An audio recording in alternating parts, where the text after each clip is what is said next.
আসসালামু আলাইকুম এভরিওয়ান। আজকে আমি আপনাদের সাথে ব্রকলির একটি সহজ রেসিপি শেয়ার করব। ব্রকলি অনেকেই পছন্দ করে না, কারণ হচ্ছে এটাকে কিভাবে রান্না করতে হবে মূলত এটা জানে না বলেই ব্রকলি অনেকে পছন্দ করে না। বাট একবার যখন আপনি শিখে ফেলবেন তখন অনেক মজা লাগবে।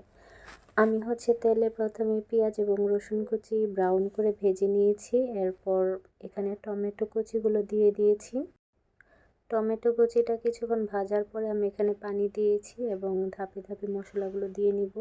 প্রথমে হলুদের ফাঁকি, এরপর মরিচের ফাঁকি 1 চামচ করে, আর এখানে আছে 3 ধরনের মশলা, ধনিয়া, রাঁধুনি এবং মৌরি। এটা আমার মা বাড়িতে প্রস্তুত করে নেয় ভেজে, এটা আমি সেখান থেকে এনেছি। অ্যান্ড লাস্টে আমি লবণ দিয়েছি এবং একটা ব্রকলির জন্য 4টা ঝাল ঝাল কাঁচামরিচ দিয়ে নিয়েছি।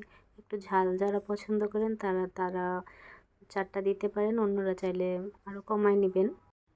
এখন আমি এই মশলাটা কিছুক্ষণ কষিয়ে নিব, কষাবো ততক্ষণ পর্যন্ত যতক্ষণ উপরে তেল তেল উঠে না আসে। এখন আমার মশলাটা কষানো হয়ে গিয়েছে। এখন আমি এলিমেন্টসগুলো দিয়ে দিব, ব্রকলি এবং গাজর।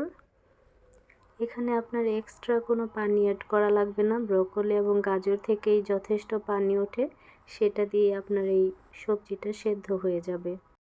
এভাবে নেড়ে চেড়ে হাই হিটে কিছুক্ষণ রান্না করবেন। যারা চান সবজির কালারটা ন্যাচারাল থাকুক তারা ঢেকে দিবেন না, কারণ ঢেকে দিলে সবজির কালার নষ্ট হয়ে যায়। আর যদি আপনাদের কাছে সবজির কালারটা ম্যাটার না করে তাহলে ঢেকে দিয়ে রান্না করতে পারেন, কোনো সমস্যা নেই।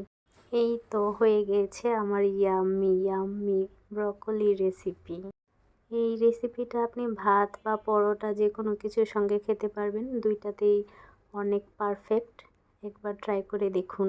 Thank you.